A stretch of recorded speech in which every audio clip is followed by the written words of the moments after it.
let's start with Gisela. Gisela, tell me about how you bought the first buckle. So, first, my question, what does a woman do on a boring afternoon? The answer, she goes shopping. So I did. I went to a special district of Munich. The name is Schwabing.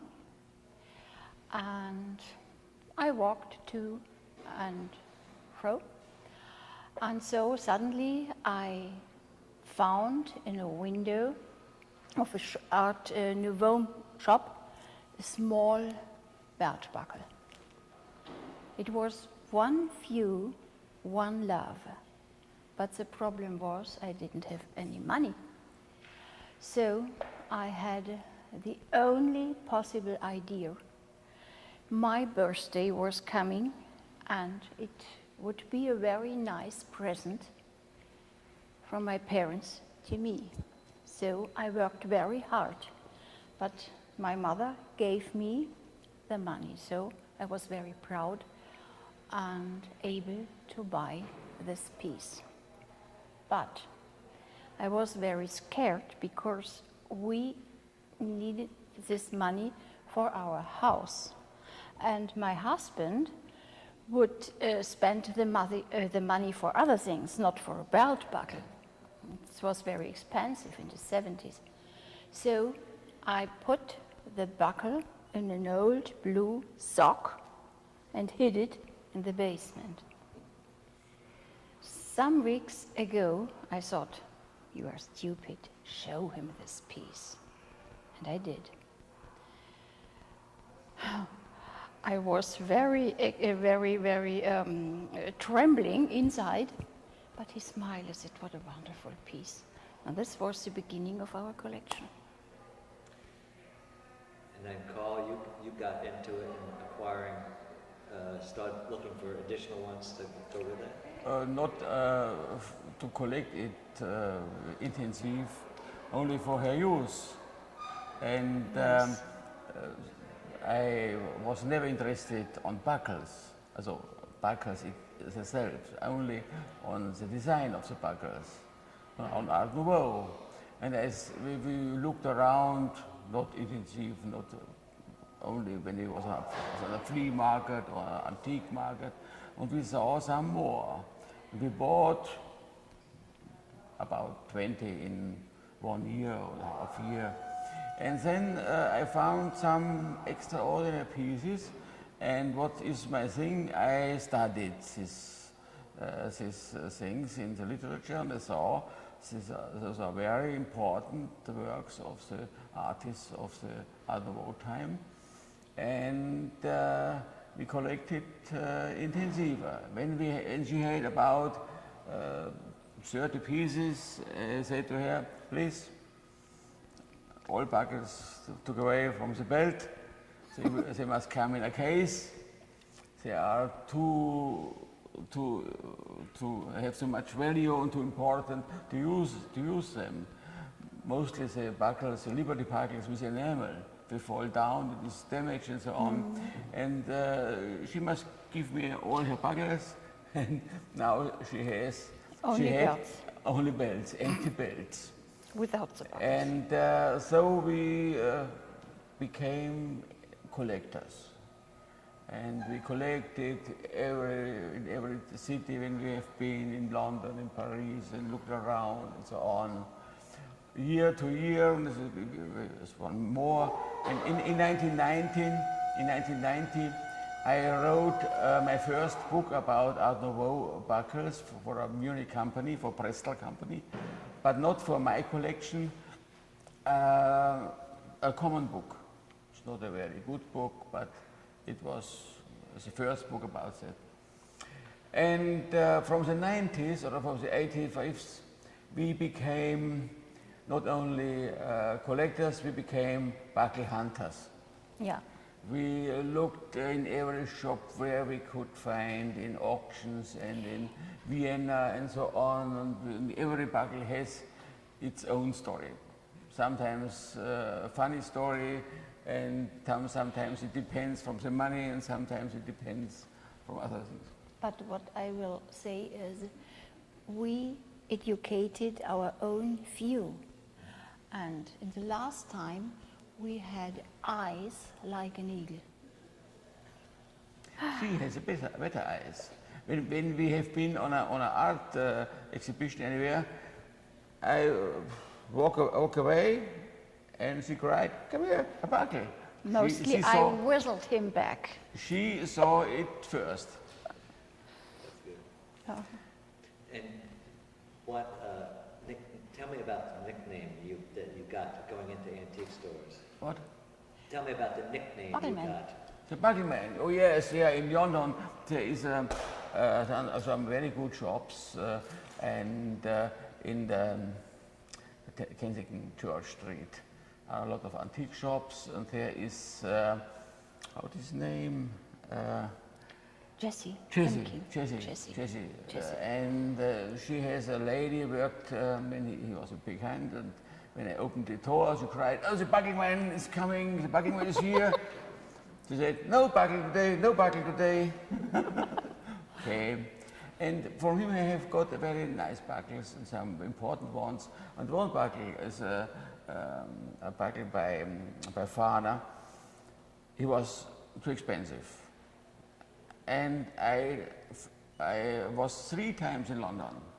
For one buckle. For one buckle, and to get it always cheaper.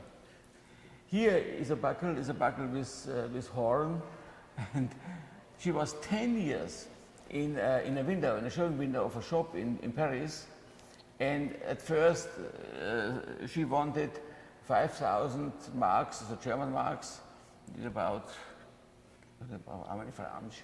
And every year I walk away from a shop and thought, "Oh, how much is this buckle?" 4,500. Next year, 4,000. And I bought it for 1,000. After 10 years, After 10 we years. bought it for 1,000. There are not many intensive buckle collectors. They collect only buckles. But the buckle collecting is not only my profession or my favorite collecting. I collected German expressionists and Picasso and Nolde and Friedrich and so on. This was my favorite. And books. Bitte? And books. And books, yeah, a lot of books, a lot of art books. And when you have no knowledge, you cannot see what it is. Mm-hmm. And I collected original books from Art Nouveau time, everywhere I could find it. And I collected modern art and antique art. Also, because my school was in German we say a humanistic gymnasium. It is a school, a high school. You have to learn old Greek, 9 years, and Latin. And therefore I had a big connection to antique world, also to Greek, old Greek, and Egypt, and so on. And I collected this art some years. So I had a nice collection. Then I stopped this collecting. And I preferred Art Nouveau.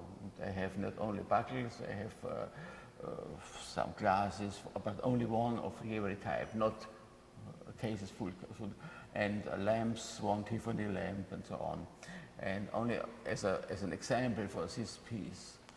And buckles was then the most thing I collected.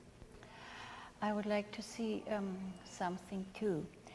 A belt buckle is only a small place for the ideas and for the artists, you know.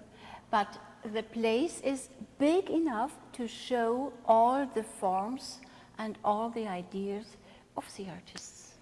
Also in the back buckle you can see the whole Art Nouveau. Yes, that's all it. styles, all kind of art, and they don't need so much space in your house. If you collect furniture, you must have a lot of rooms and glasses. You must have big cases, and therefore all those buckles have been in one case. They were so narrow, like the fishes in a box, and you could not see the single buckles. Yeah. Buckles. It was too much. Well, it was too much. Yeah. ask this, I know the answer, but I'm asking this to get what brought you to the Virginia Museum? What's the reason I give it to me? This is a history. We have in Germany some museums. We have Art Nouveau, we have original Art Nouveau houses, and we have a museum in Pforzheim. Pforzheim was a big city for Art Nouveau jewelry. She has a jewelry museum. And the director of this museum was very excited about my exhibition, about my collection, and he said to me, let's make an exhibition. Okay.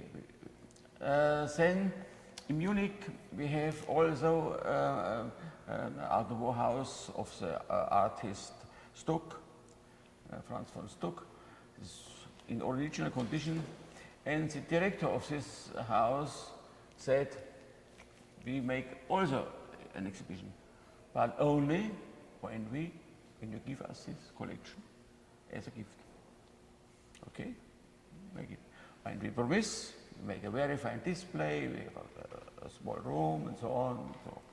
Okay, and therefore she was able that the city of Munich takes the costs of the catalog, of the book.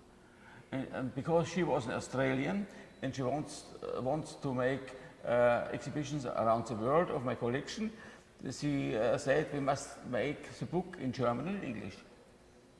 Okay, it was a very expensive book, very fine photographs and so on. And this book was also the catalog for the first exhibition in Pforzheim, then the second exhibition in Hanau, and then 7 months in Munich, Villa Stuck. Okay. Now the exhibition went to the end, and I asked, now what's about our deal? What do you want? What do we want this collection? Yes, we want it, but we have no room. We cannot display it. Only we have a small room in the upper floor and so on, and 2 cases and so on. And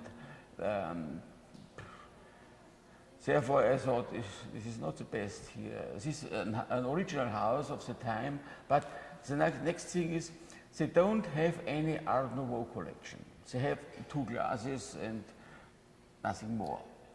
Plus you have an original house. And this house, for Chuk, is not able to make exhibitions. The house itself is an art piece. And the atelier part of this house was restored, and they make there contemporary exhibitions every kind. Modern art and old, what you can get from other museums. Some junk exhibitions. And first he promised that in this house I can get a big room, and my collection will be as permanent show. And when what is November 2001, she told, no, we cannot. We must use this room for our temporary exhibitions. Your exhibition can have only a small room, and maybe, I don't know. No, I thought about, this is not the right thing for my collection.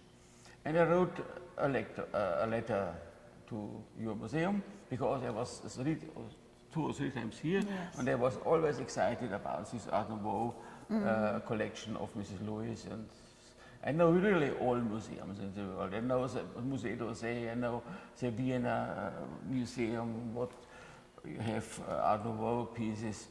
And because I am convinced that Art Nouveau is a very important style, I thought about, they have 2 buckles here, 2 very good buckles, Jensen and Ashby, but my collection is unique in the world, and maybe they are interested.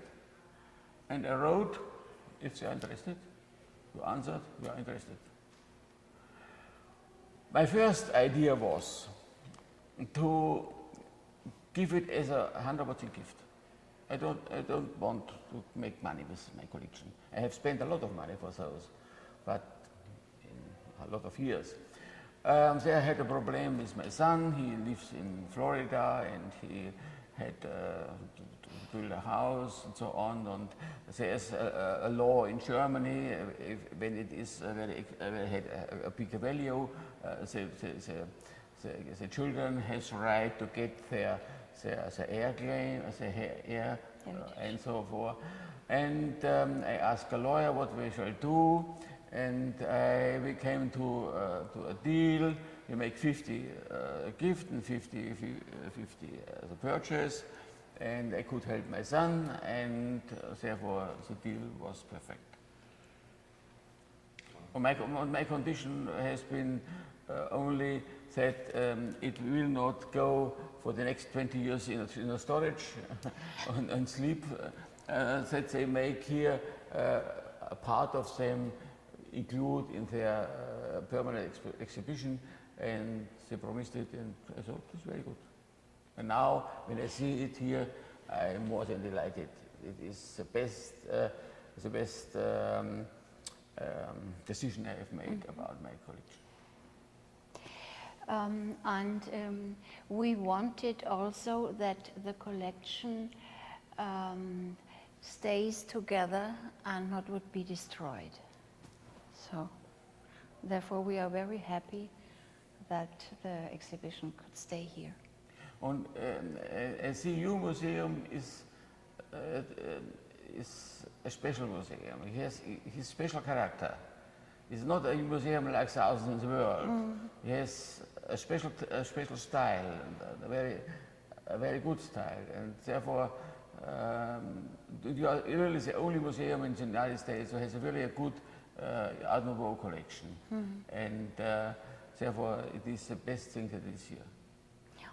And I'm not a German nationalist. I have a lot of difficulties in Germany. Some museums suddenly came, oh, we want to have your collection. Don't you have said it that you will go give it away in Cologne and in Berlin and so on? I said, no, this is too late.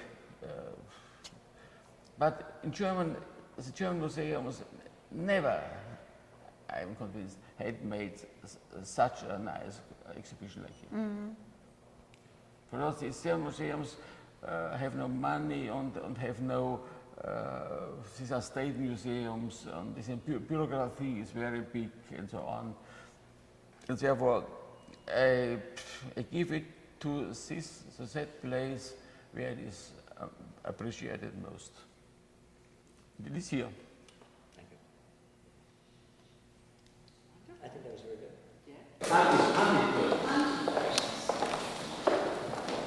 All the pieces are in the storage. I just want to give us Yeah, the recipe bar Yeah, you have has it's in the black one from another museum in town that has a great textile. And I picked that buckle. I thought that would work well with it. Did it? Actually, if you want, every piece we have That will take a while. every piece. Actually, this was on Prima, this was on eBay, Yeah. this was in a dealer, this was in Antique, this was in Brazil, this also, and so on. It's wonderful. And what we are so pleased about is that you're so pleased. This piece we found in New York, I know. No. Well, how could they want to have It's this. How could they want No, it's a net. Oh, it's not there. It's not very. It's a long it's a hair. dog, right? Right. It's like the lovely dog. Okay. Do you have exposed also the pendant of Jesse and Keith? Yeah, that's over in Hamish. Yeah. It's with the